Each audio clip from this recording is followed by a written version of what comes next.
주 앞에 감사하는 여러분의 영혼이 늘 주 안에서 승리할 수 있기를 주의 이름으로 축원합니다. 우리 하나님은 살아계신 하나님이십니다. 이 살아계신 하나님이라는 말은 결국 하나님은 지금도 생각하고 계시고 지금도 일하고 계시고 때로는 분노하시고 때로는 기뻐하시고 때로는 우리의 모든 것에 대해서 함께 동참도 하시는 분이 바로 우리 하나님이십니다. 신앙이라고 하는 것은 결국 이 하나님께 내가 속한 것을 알고 하나님과 함께 보조를 맞추어가는 것이 그게 신앙생활입니다. 그래서 예수님께서는 이것에 대해서 요한복음 15장에 이렇게 말씀하시잖아요. 아버지는 농부요 나는 포도나무라. 너희가 내게 속해 있으면 너희 영혼은 잘되고 복된 것이고 너희가 만약에 나에게 속해 있지 않으면 마치 잘라진 가지처럼 말라치고 열매 맺지 못한다. 사람들이 불에 태우는 것처럼 말라버릴 것이다. 이렇게 말씀하십니다. 결국 예수님 말씀을 잘 들어보면 우리 하나님께 속해서 하나님께 지배를 받고 하나님께 인도받는 사람들이 복된 영혼이다 하는 것을 금방 알 수 있습니다. 이것은 아마 이제 우리 어르신들은 금방 이해할 겁니다. 아이들이 사춘기가 되면 다 부모 품을 벗어나려고 그럽니다. 부모가 몇 시까지 들어와라, 용돈 아껴 써라, 옷도 왜 그렇게 입었느냐 이런 말들을 자꾸 하다 보니까 아이들의 마음에 어떤 마음이 있냐면 우리 아버지 어머니 없는 곳에 살고 싶다. 우리 아버지 어머니 있으니까 너무나 힘들고 이래라 저래라 게 너무 버거우니까 오히려 혼자 자취하고 있는 친구가 훨씬 부러워 보이고 이렇게 되는 것이죠. 그러나 조금만 우리가 어른이 되어서 생각해보면 돌이켜보면 조금 더 힘들고 어렵고 자유가 없는 것처럼 보여도 부모 밑에서 살아가는 것이 얼마나 큰 복이라고 하는 것을 알게 되는 것입니다.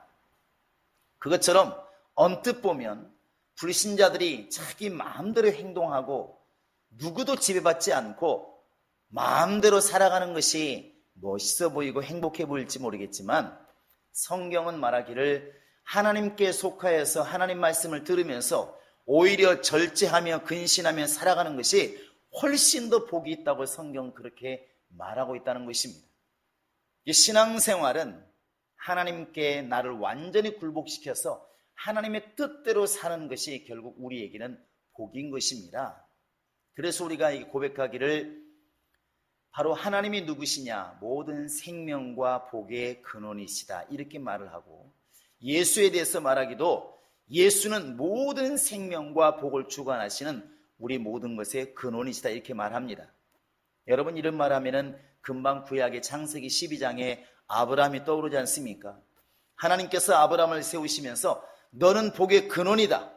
누군가가 너를 저주하면 그 사람이 저주를 받을 것이고 누군가가 아브라함을 축복하면 그 사람이 복을 받을 것이다. 결국 아브라함 자체가 기준이 된다 이렇게 나와 있습니다. 그것처럼 오늘날 영적으로 예수 그리스도는 우리 모든 인류의 바로 근원이십니다. 그래서 예수께 속한 것이 조금은 힘들고 어렵지만 그러나 그게 바로 내 영혼의 복이라는 것입니다. 그래서 많은 말들이 있지만 너 하나님의 사람아 이런 말이 우리에게는 참 은혜가 되는 것이고 복이 되는 것입니다. 자, 주목 주시고 나는 하나님의 사람이다. 세 번 시작. 나는 하나님의 사람이다. 나는 하나님의 사람이다. 여러분 이것이 입술만의 고백이 아니라 여러분의 영혼의 고백이 되시기를 바랍니다. 바로 이제 이것을 우리가 늘 깨닫고 깨달아서 결국 해야 될 게 뭐냐면 내가 하나님께 속한 사람이라는 것을 알았으면 이제는 나를 속하고 나를 정말 이끌어 가시는 그 하나님의 뜻이 무엇인지를 분명하게 알고 이루어 가는 것입니다. 우리가 주기도문 할 때 이렇게 하잖아요. 여러분 주기도문 한 두 줄 정도만 해보시기 바랍니다. 시작.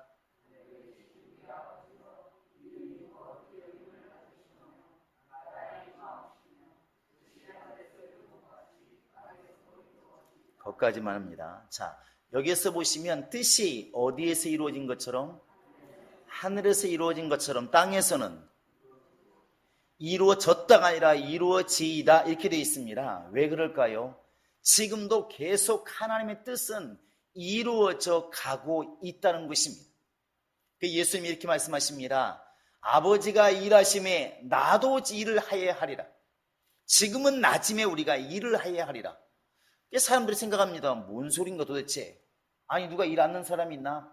그 예수님의 말씀은 아버지께서 일하심에 나도 일한다는 것은 아버지의 일을 말하는 것입니다. 영적인 일을 말하는 것이고 하늘에서 이루시는 그 뜻을 이 땅에서도 이루어가는 이 일을 지금 이야기하는 것입니다.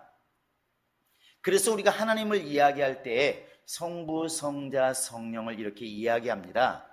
바로 성부 하나님, 성자 하나님, 성령의 하나님. 성부 하나님이 어떤 하나님이시냐? 뜻을 정하시는 분이십니다. 쉽게 말하면 일을 계획하시는 분이라 하는 것이죠. 그 다음에 성자 하나님이 누구시냐? 일을 성취하시는 하나님이십니다. 그래서 직접 오셔서 피 흘려 죽으시고 직접 일을 완성하신 분이 누구시냐? 바로 성자 하나님 예수님이십니다. 그리고 그 성령이 어떤 하나님이시냐? 성령은 아들을 통해서 이루신 하나님의 뜻을 보존하시고 증거하시고 많은 사람에게 깨우쳐 주시는 분이 바로 성령이십니다. 우리가 성부, 성자, 성령 하나님 그러니까 하나님이 세 분이신가 보다. 여러분 이렇게 보시면 안 됩니다. 바로 성부, 성자, 성령의 하나님은 한 분 하나님이십니다. 어떻게 하나가 되느냐? 그분의 이름으로 하나가 되십니다. 그래서 예수님이 말씀하십니다. 내게 주신 아버지의 이름으로, 곧 예수가 가지고 있는 그 이름이 아버지가 주신 이름이라는 것이죠. 아버지의 이름으로 내가 저들을 지켜 보존하였나이다. 이제 요한복음 17장에 이렇게 말하고 있습니다. 예수의 이름은 아버지의 이름이에요. 그런데 또 말씀하시기를 요한복음 14장에서 내 이름으로 보내실 성령 그랬습니다. 바로 성령이 누구 이름으로 오느냐? 바로 예수 이름으로 이 땅에 오십니다. 그러니까 하나님 아버지도 예수를 이 땅에 보내시고 바로 성령도 예수의 이름으로 오시고 그래서 바로 하나님을 이야기할 때 예수를 빼놓고 이야기할 수가 없는 겁니다. 그런가 하면 하나님의 영광은 곧 아들의 영광이고 바로 성령의 영광이에요. 하나님의 영광으로 하나가 되십니다. 그래서 바로 이제 예수님이 기도하실 때에도 창세전에 가졌던 그 하나님과 가졌던 그 영광을 지금도 내게 허락하시고 이것이 바로 예수님의 기도입니다. 그러니까 예수님의 영광, 아들의 영광, 성령의 영광이 따로 있는 것이 아니라 바로 하나님의 영광이 아들의 영광이고 아들의 영광이 성령의 영광이라는 사실입니다. 하나라는 것이죠. 그런가 하면 바로 성부, 성자, 성령은 뜻으로서 하나입니다. 아버지가 정하신 것을 아들은 100% 이해하시고 이루시고 또 성령도 아들이 이루신 그 하나님의 뜻을 100% 증거하시고 보존하신 겁니다. 그래서 성부, 성자, 성령 이렇게 이야기하지만 하나님은 역시 하나님의 일하는 것으로서도 하나가 된다는 사실입니다. 여러분 그래서 오늘 말씀도 이러한 맥락으로 보아야 본문의 말씀이 이해가 됩니다. 여러분 한번 15절을 한번 읽어보시기 바랍니다. 15절 마태복음 3장 15절입니다. 시작. 예수께서 대답하여 이르시되 이제 허락하라. 우리가 이와 같이 하여 모든 의를 이루는 것이 합당하니라. 이 상황이 지금 여러분 어떤 상황인지 다 머릿속에 상상이 가시죠? 이 당시에 이스라엘은 400년 동안 선지자가 없었습니다. 얼마나 갈급했을까? 얼마나 정말 기다렸던 선지자가 요단강에 나타났다고 그러니까 모든 바리새인들이 있으면 몰려갔습니다. 그리고 침례를 받습니다. 물속에서 들어가 침례를 받습니다. 사람들이 얼마나 그동안에 하나님의 말씀과 하나님의 은혜를 사모했을까? 그런데 여기서 우리가 요한이라는 사람을 잘 생각해 보시기 바랍니다. 요한은 왜 침례를 주기 시작했을까? 왜? 여러분 왜 이 요한이 침례를 주기 시작했다고 생각하십니까? 그가 굉장히 영감이 있어서 깨달은 바가 있어서 그랬나요? 아닙니다. 하나님의 일은 절대로 도를 터득해서 하는 것이 아닙니다. 보내심 받지 않으면 이미 그건 잘못된 겁니다. 보내심 받지 않으면. 그래서 침례 요한이 침례를 준 것도 사람들이 볼 때는 신령하게 보일지 모르지만 요한도 보내심 받은 사람이라는 것을 본인이 말하고 있습니다. 우리 한번 요한복음 1장을 한번 이렇게 펴보시기 바랍니다. 자, 요한복음 1장입니다. 이건 침례 요한이 그 스스로가 말을 합니다. 왜 침례를 주는지. 자, 우리 한번 33절, 34절입니다. 요한복음 1장입니다. 요한복음 1장 33절, 34절입니다. 시작. 나도 그를 알지 못하였으나 나를 보내어 물로 침례를 베풀라 하신 그이가 나에게 말씀하시되 성령이 내려서 누구 위에든지 머무는 것을 보거든 그가 곧 성령으로 침례를 베푸인 줄 알라 하셨기에 내가 보고 그가 하나님의 아들이심을 증언하였노라 하니라. 여기에 보시면 나를 보내어 이렇게 되어 있습니다. 스스로 왔다는 게 아니라 스스로 깨달았다는 게 아니라 나를 보내어. 누가 보냈다는 것입니까? 그라고 하는 것은 하나님 말씀하시는 겁니다. 하나님이 요한을 보내어서 침례를 주어라. 침례를 주고 있다가 누구 머리 위에든지 성령이 임하신 것을 보거든 그가 바로 하나님의 아들이신 줄을 알라. 이렇게 말을 했다는 것이죠. 누가 이 말을 들었다는 것입니까? 침례 요한이 지금 이 말을 들은 겁니다. 그리고 이 말씀을 듣고 이제 요한강에서 침례를 계속 주고 있는데 요한이 기다리고 있는 게 누구겠습니까? 머리 위에 지금 성령이 많은 사람이 올 때까지 기다리고 있는 것입니다. 근데 어느 날 눈앞에 딱 예수님이 오셨는데 계속 침례를 주고 있다 딱 한 사람이 딱 섰는데 그가 바로 이제 하늘의 소리가 나고 음성이 들리지 않습니까? 그게 바로 하나님의 아들인 것이 요한의 눈에 딱 보인 것이죠. 그러니까 요한이 이렇게 말하지 않습니까? 자, 우리 한번 오늘 마태복음 3장 한번 14절 보겠습니다. 요한이 예수를 딱 보는 순간 이렇게 고백을 합니다. 자, 14절입니다. 시작. 요한이 말려 이르되 내가 당신에게서 침례를 받아야 할 터인데 당신이 내게로 오시나이까? 이게 뭔 말입니까? 당신이 어떻게 나한테 침례를 받으면 내가 오히려 당신한테 침례를 받아야 되는데 이게 뭔 소리입니까? 이것이죠. 그러니까 지금 요한은 가슴이 벌렁벌렁하지 않겠습니까? 하나님의 아들이 지금 내 앞에 서 계신데 사람들은 모르지만 자기는 분명히 압니다. 자기를 보내신 분이 분명히 말씀하셨으니까 누구 위에든지 성령이 임하시는 걸 보거든 그가 하나님의 아들이신 줄을 알아라. 진짜로 성령이 임하시는 걸 보고 예수가 하나님의 아들인 걸 딱 알았습니다. 그 순간 손이 떨리지 않겠습니까? 하나님의 아들을 어떻게 침례 줄 수 있습니까? 그러니까 사람처럼 말을 하는 것입니다. 예수님, 내가 지금 당신에게 침례를 받아야 맞는데 어떻게 나에게 침례를 받으러 오셨습니까? 나 못합니다. 이렇게 지금 말하고 있는 것입니다. 그런데 예수님 말씀하시기를 침례 주어라. 이렇게 하는 것이 하나님의 의를 이루는 것이다. 이렇게 말합니다. 여기에서 하나님의 의를 이룬다는 것은 이렇게 하는 것이 하나님의 뜻을 이루는 것이다 하는 말입니다. 왜 예수님이 침례받는 것이 하나님의 의를 이루는 것일까? 왜 예수가 침례받는 것이 하나님의 뜻을 이루는 것일까? 여러분 잘 한번 생각해 보시기 바랍니다. 우리가 이 말을 이해하기 위해서는 빌립보서 2장 5절 6절을 여러분 이해하시면 같이 병행구로 합쳐보시면 답이 나옵니다. 여러분 빌립보서 2장 5절 6절은 하도 유명하니까 시작. 너희는 시작.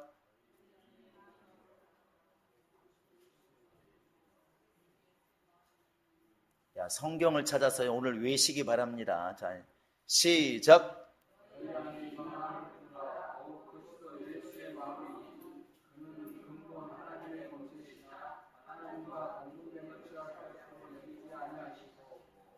자기를 비어 종의 형체를 가지고 이 땅에 오셨다 이렇게 되어 있습니다. 자, 보시면 굉장히 중요한 말입니다. 많이 듣던 말이고 너무나 여러분이 외울 만큼 중요한 말씀인데 뭐라고 되어 있냐면 너희는 이 마음속에 무슨 마음을 품어라?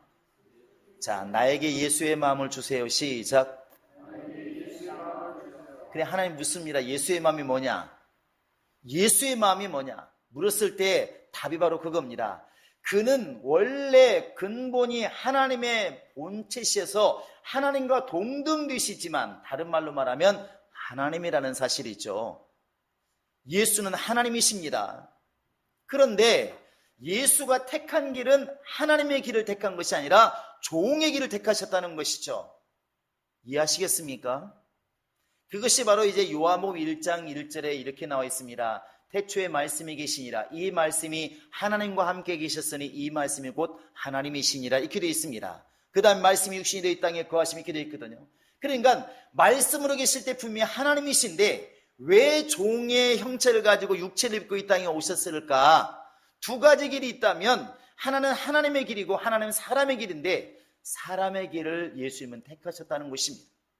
이것을 우리는 예수님 얘기할 때 겸손이라 말하는 것이고 예수님이 사람의 길을 택하심으로 우리는 은혜 받은 자가 될 수가 있었던 것입니다. 그러니까 예수님께서 침례 요한 앞에 와가지고 나에게 침례를 주어라. 그러니까 침례 요한이 난 침례 못 줍니다. 감히 어떻게 나보다 월등히 높으신 하나님을 내가 침례 줄 수 있겠습니까? 이렇게 말할 때에 아니다. 지금 내가 네 앞에 하나님으로 온 것이 아니라 육체를 가지고 종의 형체를 가지고 온 사람으로서의 지금 예수가 서 있는 것이니까 나에게 침례를 주어라. 네가 지금 보고 있는 것처럼 신령한 하나님의 아들 곧 하나님으로 지금 내가 서 있는 것이 아니라 나는 그것을 지금 내려놓았다. 이렇게 말하는 것입니다. 여러분 이 지금 길이 여러분 영혼 속에 마음 속에 눈이 보이시기를 바랍니다. 그래서 예수님은 계속 이 두 가지 길에서 사람들 혼란을 겪을 때 한쪽을 자꾸 택하시는 말씀을 하십니다. 마태복음 20장 28절에 사람들에게 말하기를 너희는 하나님의 나라에서 큰 자가 되기를 원하거든 낮은 자가 되어라. 이렇게 말씀하시면 뭐라고 하냐면 나는 이 땅에 섬김받으러 온 것이 아니라 섬기려 하고 나는 많은 사람의 대속물로 주려왔다. 나는 죽으러 왔다. 이렇게 말합니다. 섬김받을 수 있는 길이 없는 게 아니라 그걸 내려놓았다는 것이죠. 섬기려고 죽으러 왔다는 것입니다. 그게 예수님의 마음이고 예수님의 길입니다. 할 수 없는 게 아니라 스스로가 내려놓았다는 게 중요한 겁니다. 예수님이 이런 말씀하시잖아요. 나는 살 권세도 있고 죽을 권세도 있다. 내가 살려고 맘먹으면 나는 살 수 있다. 그러나 일부러 죽을 권세를 택했다는 것이죠. 여러분 이 말을 잘 이렇게 새겨 들으시기 바랍니다. 그래서 예수님이 하신 일을 잘 보면 할 수 없는 것이 아니라 아버지의 일 때문에 스스로 다 이렇게 내려놓은 모습을 볼 수 있습니다. 마치 침례 요한 앞에서 내가 하나님인데 이렇게 나오는 것이 아니라 나는 지금 가장 초라한 인간의 모습이다. 이런 모습으로 침례 주어라. 지금은 네가 나보다 높은 자다. 이걸 말하고 있는 것처럼 항상 낮은 쪽을 택하였다는 것입니다. 그래서 마지막에 예수님이 누가복음 22장에 보시면 겟세마네 동산에서 드디어 이제 로마 군인들에게 붙잡히지 않습니까? 그 붙잡힐 때에 그래도 제자라고 베드로가 칼을 빼가지고 말고의 귀를 떨어뜨렸습니다. 예수님께서 내가 좀 속이 후련하다 너밖에 없다 이렇게 할 줄 알았지만 그렇지 않았습니다. 오히려 말고의 귀를 잘 고쳐준 다음에 베드로를 책망합니다. 베드로야 칼을 도로 집어넣어라. 내가 지금이라도 하나님께 청해서 12영 되는 저 천사를 내가 지금 구할 수 없는 줄로 아느냐? 착각하지 마라. 근데 내가 그렇게 해버리면 내가 지금 천사를 동원해서 이 로마 군병을 다 쓸어버리고 이겨버리면 하나님의 뜻 곧 이 땅에 와서 내가 피 흘려 죽음으로 인류의 죄를 사하려고 작정하신 하나님의 뜻이 어떻게 이루어지겠느냐? 내가 지금이라도 천사를 내가 지금 구해서 이길 수 있지만 나는 그 길을 택하지 않는다. 이렇게 말을 합니다. 그러니까 지금 여러분 이 침례받는 순간부터 마지막 죽어가는 순간까지 예수님이 택하신 길은 하나님으로서의 능력 있는 길을 택하신 것이 아니고 그런 것들을 다 내려놓으시고 아버지께서 원하신다면 아버지의 일을 위해서라면 내 모든 것을 내려놓겠다고 말씀하시는 겁니다. 그래서 예수님의 말씀이 요한복음 여러분 보시면 알겠지만 이미 정말 수십 번이나 이런 단어가 나와 있습니다. 나를 보내신 나를 보내신 나를 보내신. 그래서 요한복음 4장 24절에서도 이렇게 말씀하고 있습니다. 내 양식은 사람들은 먹고 마시는 것이 양식이란 말을 하지만 내 양식은 나를 보내신 이의 뜻을 행하고 나를 보내신 이의 일을 이루는 것이 내 양식이다, 이렇게 말합니다. 예수님은 오직 이 땅에 있는 동안에 자기의 일을 이루신 분이 아니고 자기를 보내신 하나님의 일을 위해서 밤낮 기도하시고 고난받으시고 죽으신 분이 바로 예수님이십니다. 그래서 예수님의 길이 우리에게는 본이 되는 것이고 은혜가 되는 것이고, 하나님은 지금 이것을 여러분과 내가 본받기를 원하고 있다는 사실입니다. 그래서 예수 믿는 사람들은 자기의 뜻을 행하는 사람들이 아니라 나를 보내신 하나님의 뜻을 이루어가는 것이, 그게 예수의 사람들입니다. 자, 여러분 주목 주시고 나는 보냄받은 자다 한번 해보시기 바랍니다. 시작! 나는 보냄받은 자다. 나는 보냄받은 자다. 누가 여러분을 보내셨나요? 우리 주님이 보내신 겁니다. 요한복음 20장 21절에 보시면 성령을 받으라, 너희가 평강이 있을지어다, 이렇게 말씀하신 주님이 나도 너희를 보내노라, 이렇게 말씀하십니다. 나도 너희를 보내노라.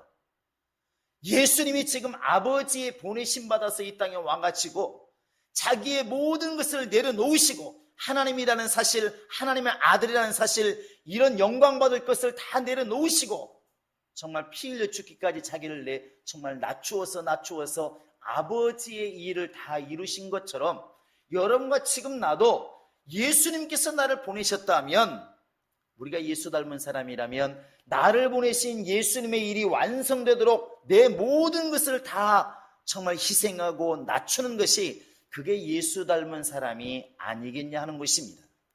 이것을 우리는 겸손이라 말하고 다른 말로는 헌신이다, 이렇게 말하는 것입니다. 세상 사람들은 자기의 권리를 내세웁니다. 그래서 이렇게 말하잖아요. 어떤 부자가 흥청망청 쓰니까 사람들이 말합니다. 돈을 저렇게 막 좋은데 좀 쓰지, 이렇게 말하면 흔히 하는 말 있지 않습니까? 다 그런 건 아니지만 내가 벌어서 내가 내 돈 쓰는데 누가 뭐라고 그래? 맞습니다. 내 권리거든요. 내 권리입니다. 내 환경, 내 육체, 내 걸 가지고 내가 쓰는데 누가 뭐라고 그래?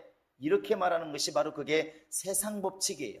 예수께서 아마 이렇게 말씀하시면 맞겠죠. 침례 요한이 내가 감히 당신한테 침례를 받아야 옳은 당신은 크신 분이라 당신에게 침례를 받아야 옳은데 나에게 침례를 받으러 오셨습니까? 난 못하겠습니다. 이렇게 말할 때 잘 봤다, 잘 봤다, 사람들은 몰라본 넌 나를 알아보는구나, 이렇게 말해야 맞거든요. 그리고 예수를 잡으러 오면 이렇게 말해야 맞습니다. 감히 내가 하나님의 아들인데 누가 나를 잡으러 와, 이렇게 말해야 맞는 겁니다. 왜? 예수가 거짓말하는 것이 아니라 하나님의 아들이 맞으니까, 능력이 있으시니까, 천군 천사가 그를 도울 수밖에 없는 것이니까. 그런데 그런 것들을 내려놓았다는 것이죠. 예수 믿는 사람과 예수 안 믿는 사람의 차이가 여기에 있는 것입니다. 예수 믿는 사람들은 자기가 죽을 힘을 다해서 돈을 벌었어도 나중에 이렇게 말하잖아요. 하나님이 나에게 물질 얻을 능력을 주셨다. 하나님이 내게 주지 아니하시면 이 모든 건 다 바람처럼 먼지처럼 날라져 간다. 이렇게 하나님이 하시다고 말을 한다는 것이죠. 건강도 마찬가지고 지식도 마찬가지고 하나님이 나와 함께 하시기 때문에 가능한 것이지, 하나님이 돕지 않으면 아무리 우리가 노력해도 소용없다, 이렇게 말하는 것이 기독교인들입니다. 그래서 시편 기자가 이렇게 말하잖아요. 하나님이 함께하지 아니하시면 집을 짓는 자의 수고가 헛되고, 하나님이 함께하지 않으면 밤새워 성을 지키는 사람의 그 파수꾼의 경성함이 허사로다, 이렇게 말합니다. 이게 이제 믿음의 사람들이라는 것이죠. 그래서 내가 비록 죽을 힘을 다해서 벌은 돈이라 할지라도 내 돈이 아니라 이건 하나님의 것이다 말을 하는 것이고, 내가 비록 내가 가지고 쓰고 있는 내 육체지만 내 몸도 내 몸이 아니라 주님이 주신 주님의 몸이라고 말을 하는 것이고, 우리가 지금 남들보다 머리가 좋고 지식이 있고 권력이 있을지라도 내 것이 아니라 이건 주님의 것이라고 우리는 다 인정을 한다는 것입니다. 그래서 고린도 15장에 나와 있는 것처럼 나의 놔둔 것은 다 하나님의 은혜로다, 이 고백을 하게 되는 것이죠. 나의 놔둔 것은 다 하나님의 은혜로다. 결국 우리 믿음의 사람들은 예수님과 같은 길을 걸을 수밖에 없는데, 그게 뭐냐면 내가 누구인데 이런 것들을 다 내려놓고 하나님이 원하신다면 비록 내가 종처럼 낮아진다 할지라도 그 길을 기쁘게 가는 사람들이, 그게 예수의 사람입니다. 성령은 지금 이 길을 우리에게 원하시는 것이고 이러한 사람이 되도록 우리를 감동하시는 겁니다. 우리 행복한 교인들은 절대로 평생 동안 내가 누구인데 이런 감정이 안 들기를 바랍니다. 입으로도 물론 안 해야 되겠지만 우리 생각 속에서도 내가 누구인데가 아니라 나는 하나님의 일을 위해서 죽는 한이 있어도 일할 사람이라고 생각하는 것이, 그게 올바른 믿음이라는 것입니다. 여러분, 그래서 믿는 사람과 안 믿는 사람 무엇이 차이 나느냐? 안 믿는 사람들은 주인이 없습니다. 내가 하면 되는 것이고, 우리 믿음의 사람들은 보낸 자가 있다는 것이죠. 예수님처럼 나는 내 말을 하는 것이 아니라 나를 보내신 이의 뜻을 행하며 나를 보내신 이의 말을 하는 것이다. 이게 답입니다. 여러분과 내가 지금 성령으로 충만하다면 내 뜻을 전하고 내 말을 하는 것이 아니라 나를 보내신 예수님의 말씀을 전하고 예수님의 일을 위해서 노력하는 믿음이 우리에게 있으리라 믿습니다. 그것이 바로 하나님의 뜻을 이루어 가는 겁니다. 예수님 만약에 요한 앞에서 맞다 내가 하나님의 아들인데 감히 이렇게 나왔으면 아버지 뜻은 거기서 중단되는 것입니다. 예수는 나름대로 영광 받았을지 모르겠지만 아버지 뜻은 딱 거기서 멈추는 것입니다. 그러나 내가 하나님이실지라도, 하나님의 아들이실지라도 그런 것들을 다 내려놓으시고 지금은 너희와 똑같은 육체를 가진 피를 흘릴 수밖에 없는 연약한 나는 지금 하나님의 종이다 하는 믿음으로 나에게 침례를 주어라. 침례받고 나니까 이게 바로 하나님의 뜻을 이루어가는 과정이었더라 하는 것입니다. 여러분, 예수님께서, 하나님이신 예수님께서, 하나님의 아들이신 예수님께서 천하디 천한 정말 요한에게 침례를 받으려고 머리를 숙이시는 그 겸손함, 몰라서 그러는 것도 아니고 할 수 없어서 그런 것도 아니고 능히 벗어날 수 있음에도 불구하고 자기를 낮추신 정말 예수님, 그 겸손함이 아버지의 뜻을 이루고 아버지의 일을 이루어가는 놀라운 사건이었다는 것을 우리가 이제 알았다면 예수의 보내심 받은 여러분과 지금 나도 그렇게 주님 앞에서 겸손한 모습으로 살아가기로 작정하는 시간 될 수 있기를 주님의 이름으로 부탁을 드립니다. 믿음의 사람들은 할 수 없어서가 아니라 주님의 일 때문에 낮아지는 사람들이고 주님의 일 때문에 겸손한 사람들이고 주님의 일 때문에 포기하는 사람들이, 그게 예수 닮은 예수의 사람들입니다. 할렐루야. 제가 여러분에게 하나님은 예수를 이 땅에 보내시고, 제가 이렇게 말하면 예수는 나를 세상에 보내었다 이렇게 한번 해보시기 바랍니다. 하나님은 예수를 이 땅에 보내시고, 하나님은 예수를 이 땅에 보내시고, 여러분 이 말을 잘 새기시면서 보내심 받은 예수님이 이 땅에서 어떻게 행동하셨는가, 하나님이라고 뻐기시면서 살으셨는가, 아니면 다 내려놓으시고 죄인처럼 순종하셨는가, 이런 모습을 보면서 예수님처럼 겸손하고 온유하고 하나님의 일을 위해서 나를 희생할 줄 아는 그런 믿음의 역사가 우리 모두에게 있기를 주님의 이름으로 축원합니다. 이 시간 우리 다 같이 기도합니다. 사람에게는 두 가지 분명히 마음이 있습니다. 하나는 주의 말씀에 순종해서 예수님처럼 살고 싶은 마음이 있고, 한쪽에서는 내 마음대로 내 멋대로 살고 싶은 마음이 분명히 있습니다. 그러나 신앙은 예수님처럼 내 원대로 마시고 아버지의 원대로 되기를 원합니다. 이렇게 주의 뜻을 이루어가는 것이 신앙입니다. 이 시간 그러한 결단이 내 안에 있도록, 예수님 닮은 모습이 내 안에 있도록 다 같이 우리 기도합니다. 지금은 우리 주 예수 그리스도의 은혜와 하나님 아버지의 극진하신 사랑과 성령의 교통하심과 감동하심과 그의 인도하심이 이제 이 땅에 자신을 낮추어서 종의 형체를 가지고 오심으로 아버지 뜻을 이루신 예수님처럼 이제 주의 명령을 받고 예수님처럼 자신을 낮추어서 주님의 일을 완성하여 작정하는 모든 심령들 머리 위에 지금으로부터 영원토록 함께 있을지어다. 아멘.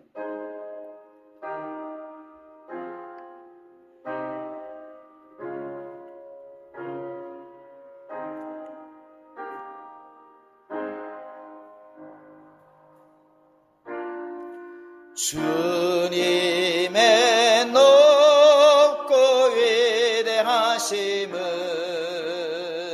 내 영혼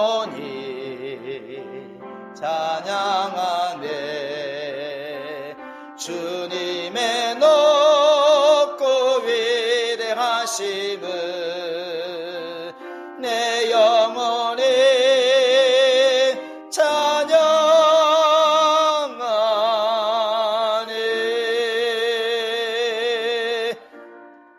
우리 모든 영광 하나님께 드리겠습니다.